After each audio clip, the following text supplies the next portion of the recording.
મહેમાન આવ્યા હોય ને બરાબર જે બોલો ભાઈ, બોલો ભારત માતા કી, ભારત માતા કી, વંદે વંદે। આજે સન્માન સમારોહમાં ઉપસ્થિત આપણા કેબિનેટ મંત્રી આદરણીય નરેશભાઈ પટેલ, આપણા મોરચાના નવા વરાયેલા ગુજરાત સરકારના પૂર્વ મંત્રી, વિધાનસભાના અધ્યક્ષ મુરબ્બી ગણપતભાઈ સાહેબ અને આપણા પૂર્વ સાંસદ અને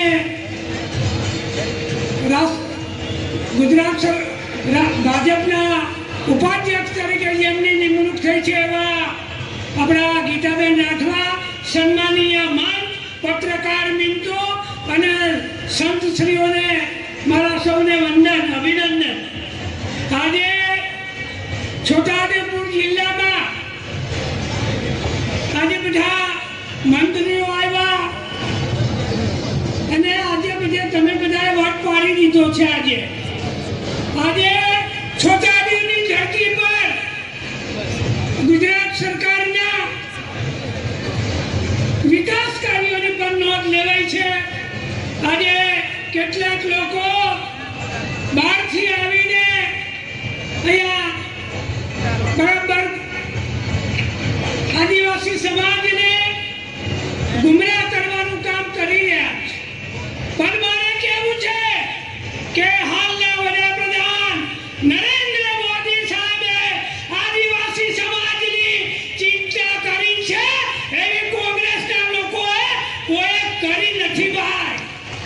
આદિવાસી સમાજની અંદર પહેલા સાહેબ આ વનબંધુ કલ્યાણ યોજના આપણા વડાપ્રધાન નરેન્દ્ર મોદી તત્કાલીન મુખ્યમંત્રી હતા એ લાવ્યા અને આજે આદિવાસી સમાજની આજે સાહેબ સ્કૂલો બની છે, પુલિયા બન્યા છે, પાણીની યોજનાઓ મોટી મોટી બની છે અને કેટલાક લોકો આ વિસ્તારને અહીંયા ઉલ્લુ બનાવવા નીકળી પડ્યા।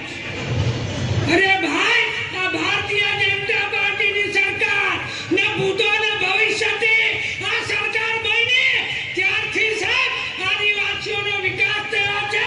આદિવાસીઓનો દીકરો ડોક્ટર બન્યો, વકીલ બન્યો, ફોજદાર બન્યો અને સાહેબ હમણાં સચિવાલય હોય, પૂર્વ પટ્ટીના લોકો હોય, આદિવાસી સમાજના લોકો સચિવાલયમાં પણ જોવા અધિકારીઓ કેમ મળે છે।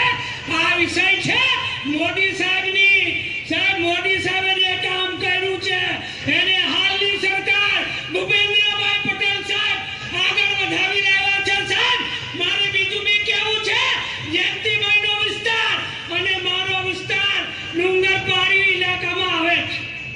આ પહાડી ઇલાકામાં સાહેબ 14 કરોડના રસ્તા આ ભાજપની સરકારે મંજૂર કર્યા। ગણિયાબારી હોય, સાંકડીબારી હોય, સાકારામદા હોય, સેંડા હોય અને સાહેબ આ કેટલાક લોકો ધરમપુરના માસનાનો ધારાસભ્ય આવીને કહી ગયો કે વિકાસ થયો નથી। અરે મારા ભાઈ, તું જોવા જા, અમારી સરકારે 2800 નસવાડી તાલુકામાં આવાસ આપ્યા, કેટલા પુલિયા બનાવ્યા, રસ્તા બનાવ્યા અને છોટાઉદેપુર જિલ્લો આખો સાહેબ અમે ભૂપેન્દ્રભાઈ પટેલનો મુખ્યમંત્રીનો આભાર માનીએ છીએ અને વિધાનસભામાં જ્યારે સાહેબ અમે બોલીએ છીએ, નાની જરૂરી હોય, મોટી જરૂરી હોય, આ ડંકાની ચોટ પર પુલ મંજૂર કર્યો છે ભાઈ। આ કામ આ સરકારે કર્યું છે। હજુ મહાનુભાવો બધા બોલવાના છે પણ મારી વાત એક જ છે, આદિવાસી સમાજને જે ભારતીય જનતા પાર્ટીની સરકાર આટલું બધું આવ્યું છે ભાઈ, એટલે તમે કોઈ બીજાને કહેવા